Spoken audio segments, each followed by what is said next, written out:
Tencent and JD.com has just released the third quarter earnings results. In this video, I'm just going to give you a very quick analysis on the two different reports and more importantly, try to triangulate the different data points and to understand what we can expect from Alibaba's earnings tomorrow. So just some of the high level numbers. So in terms of the top line, Tencent third quarter revenue is at 154.6 billion yuan. That's actually a miss according to the consensus estimates. The third quarter net income, however, was a massive beat, 36.2 billion compared to 32.4 billion expected. Operating profits are also a bit at 48.5 billion yuan versus the 43.4 billion estimated. So moving on to the key highlights, Tencent's top line revenue is at 10% year on year and their non-IFRS profit is up 39% year on year. So they did have two main categorization. One is on a non-IFRS basis and one is on an IFRS basis. It's pretty much similar to your US GAAP and non-GAAP. So operating profit was an increase of 36% year on year. Operating margin increased from 29% to 36%. Similarly, for the profit, net profit margin increased to 30% from 24% last year. However, if you talk about it on an IFRS basis instead, operating margin actually decreased to 31% from 37%. Net margin decreased to 24% from 28% last year. So of course, on a non-IFRS basis, the management team has a lot of discretion on what they can include and exclude. I'll bring you through the table that was disclosed in the later part of this report on what they include and exclude and see whether that is a very fair comparison or a fair representation of their earnings or not. So the CEO of Tencent, Ma Huateng, said that during the third quarter of 2023, we achieved solid and high quality revenue growth, notable margin expansion, and structural operating leverage. So relatively new services such as video accounts and mini games contributed high margin revenue streams, while we refocus away from less scalable activities. So we are increasing investments in our AI models, providing new features to our products, and enhancing our targeting capabilities for both content and advertising. So we aspire to position our leading AI capabilities not only as a growth multiplier for ourselves, but also a value provider to our enterprise customers and the society at large. Oh dear, we are going down the route of all these AI talks again. Anyhow, let's move on to the individual business verticals to look at how they each perform. So revenue from VAS, which is value-added services, increased by 4% year on year. So international games revenue actually increased by 14% or up 7% excluding the impact of currency movement. Domestic games instead has increased their revenue by 5% and their social networks revenue was broadly stable, presuming 0% year on year. So revenue from their online advertising was 25.7 billion, which was cited by the tweet here, 25.72 billion yuan. And this was up 20% year on year, propelled by the robust advertising demand for video accounts, mobile ad network, and Weixin search, with notable growth in the local services. So revenue from fintech and business services actually increased by 16% year on year. So I think broadly speaking, you can see that where's your two biggest and strongest growers, namely your online advertising and also your fintech and business services. So I think just to do a broad triangulation, just from Tencent's earnings report alone, online advertising up 20% year on year, actually gives me some glimmers of hope for Alibaba's upcoming earnings because actually a large part of Alibaba's revenue is actually derived from advertising alone. More specifically, customer management revenue in their domestic consumption pie. So some other key financial information, EBITDA was around 55.8 billion yuan, up 29% year on year. Adjusted EBITDA was up 26% year on year. I think to Charlie Munger, these are all bullshit earnings, so I'm not really interested.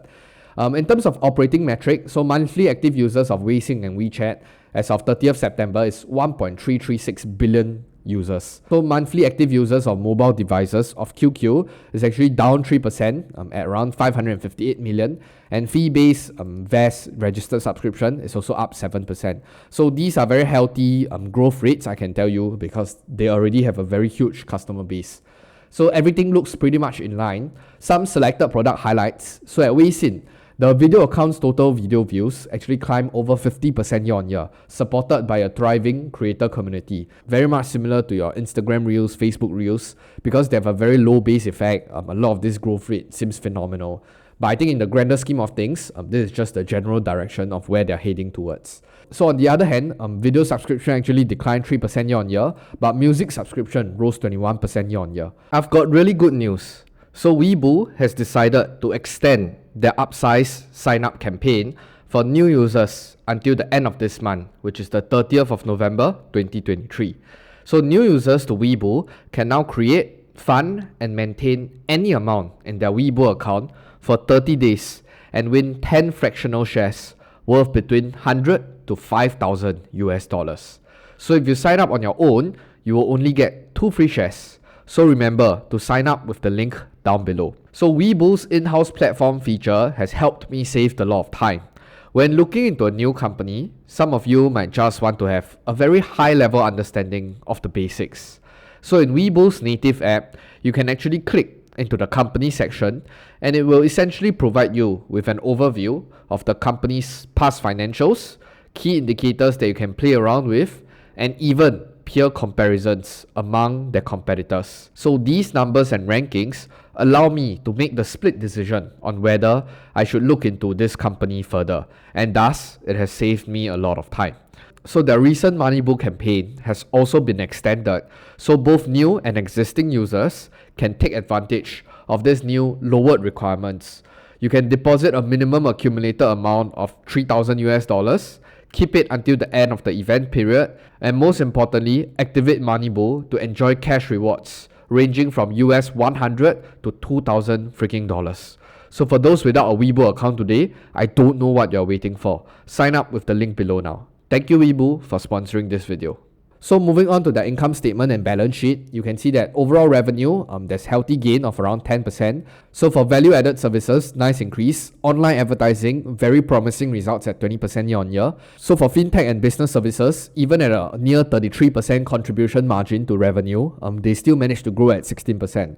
Very, very promising results. Now moving on, in terms of gross margin, it did expanded from 44% to 49%. However, on the operating margin side, it actually shrank from 37% down to 31%. I think the biggest contributor is really this line item of other gains. You can see that last year, third quarter, is at around 20.8 billion RMB, while this time round, it's only at 2.6 billion. So that's why it brought the entire operating margins percentage down. Do feel free to leave in the comment section down below what you think of the general trend of where Tencent is heading. All things considered, at least on the growth aspect, I think Tencent is heading towards a good direction, and as a shareholder, I'm pleased by how they have delivered their results.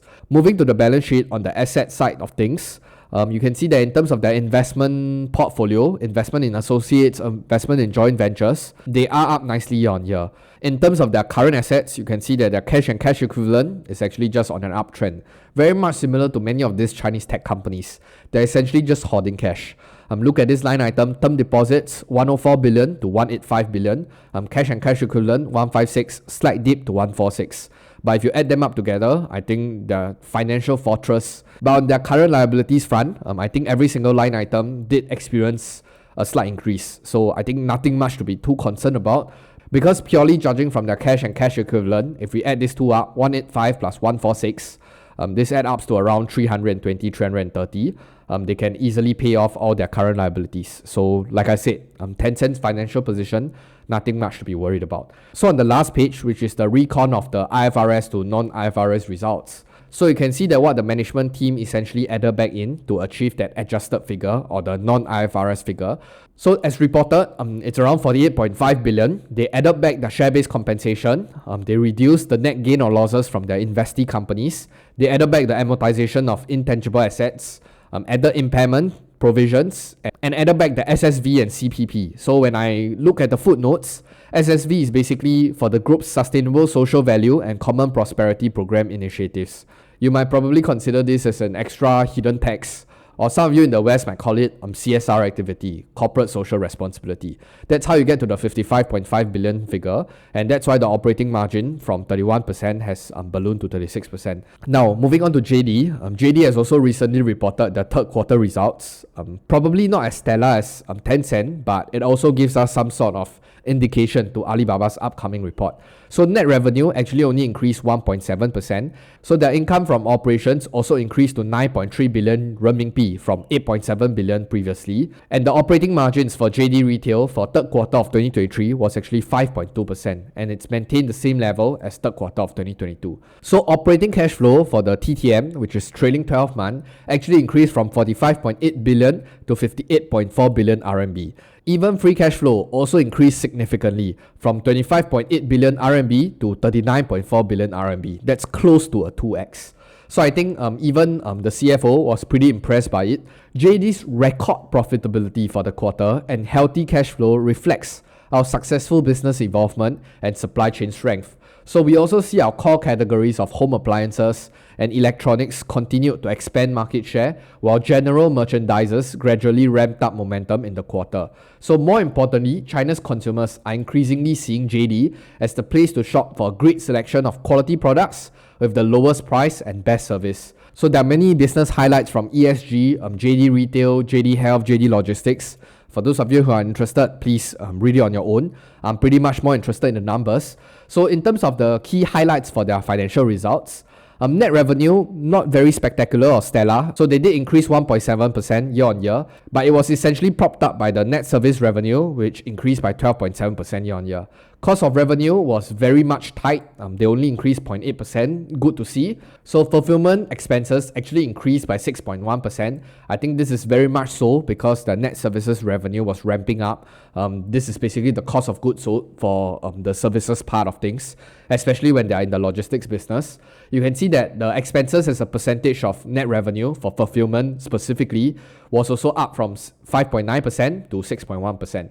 Marketing expenses also only increased by 4.6%. Good that they're controlling costs. R&D expenses in this case actually decreased by 7.8% year on year. So general admin expenses also decreased by 5.6%. So I believe they're all singing the same song, specifically for many of these Chinese tech companies. Cost cutting is the theme of the year. So income for the third quarter increased by 6.6%. Even operating margins also expanded from 3.6% to now 3.8%. Things start to look better, margin expansion, still some sort of growth, and cost is probably in control. Now, I think one of the most interesting part of this report is really this cash flow and working capital portion. So as of September 30th, 2023, the company's cash and cash equivalent, restricted cash and short-term investments totaled 250 billion RMB, which was up compared to December 31st, RMB $226.2 billion. So that's at least a 10% increase year on year. More importantly, on the bottom line, take a look at JD's bottom line. So net cash provided by their operating activities on a year-on-year basis, they basically increased by more than 60%. And on the capital expenditure front, their capex actually decreased. That's why flowing into the bottom line, the free cash flow of JD essentially 3x. So that was pretty mind-boggling. Now, moving on to the individual business segments, we can see that JD Retail was essentially flat and JD Logistics was the one that really carried the entire earnings growth from 35.8 billion to 41.66 billion. But instead, if we were to look into the individual line items and to break them up, break the JD Retail, break the JD Logistics up, you can see that in terms of electronic and home appliances revenue, it was essentially flat. It was the general merchandise revenue that actually fell year on year by 2.3%. That's why net product revenues was actually down by 1%. But the bright spot here is really in terms of the logistics and other services revenue is actually up 19.3% year on year. They do have a world-class logistics infrastructure back in China, but it's not really propelling the main e-commerce business, which is much more higher in margins. And also, in terms of the marketplace and marketing revenue, it really doesn't seem exciting for investors. They're only up 3% year on year, whereas for Tencent, having a much bigger base, it's growing at a much rapid pace. So back to the previous discussion that I've argued for JD.com, I really don't see their economic mode translating to more sales or more customer loyalty in this case. It's true that their logistics business is getting more and more of the growth rates, but it doesn't flow down to more people using their e-commerce platforms, which results in more marketing and marketplace revenues. So that's just my general thoughts on JD.com. That said, I think the market is reacting pretty positively on JD.com. It's up 3.44% in the pre-market.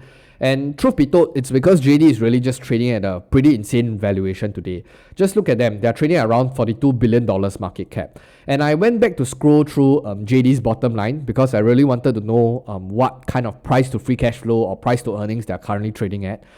We do know that in terms of their top line numbers, some of the key highlights, they did, at least the CFO did say that JD actually achieved record profitability. If I go into their quarterly period, quarterly cash flow numbers, when I compare it to the current quarter, which is September 2022, you can see that the cash from operations is around 1.28 billion. I believe this is US dollars, minus 745, and you net it out, I think it's closer to around 500-600 million US dollars. But if you scroll back to what they did in this record quarter, their free cash flow numbers in US dollars is at 1.1 billion US dollars this quarter alone. So compared to 500-600 million to 1.1 billion this quarter, they essentially doubled their free cash flow. So on a trailing 12-month basis, if we go back to the annual figures, in terms of their free cash flow, I just take a TTM 7.24 billion minus 2.4, that's around 5 billion free cash flow, give or take 5 billion. 5 billion free cash flow divided by 42, they're currently trading at 8 times price to free cash flow. JD.com, one of the China big tech, trading at 8 times price to free cash flow. I believe Seeking Alpha has not updated their most recent earnings. If you update in, it's probably closer to 7 times price to free cash flow. So looking at how JD is currently operating, they're cutting costs, they are increasing their profitability, their margins are stable. I think the biggest question really is whether the Chinese consumer sentiment is going to come back and whether they're going to continue consuming on the e-commerce platform or not. Because right now, it does seem like they're just expanding their logistics business, and their main e-commerce business is not getting the expected loyalty and consumption. So that's basically my main concern around JD today. Personally, I only own the 2 bigger dragon heads, which is Tencent and Baba. So that's just my perspective. So Michael Burry has came back to Chinese tech again, and he has just bought Alibaba and JD.com. So he basically just sold out of Alibaba and JD just 1 quarter back, and this most recent quarter he added back in again. But I think the interesting factor here is he actually added half of the position. You can see in Q2, he sold out 100,000 Baba shares, 250,000 of JD shares. This time round, he added 50,000 of Baba shares and 125,000 of JD shares.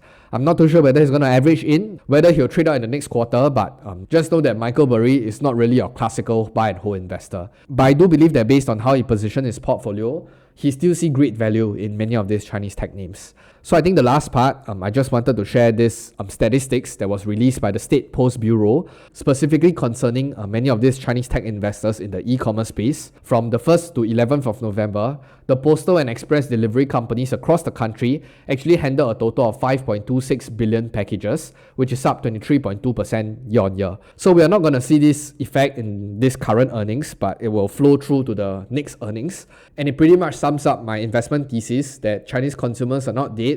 We are in a transition period and you just have to hold on. With that, I'll see you in the next video, but more importantly, I'll see you on the moon. Goodbye.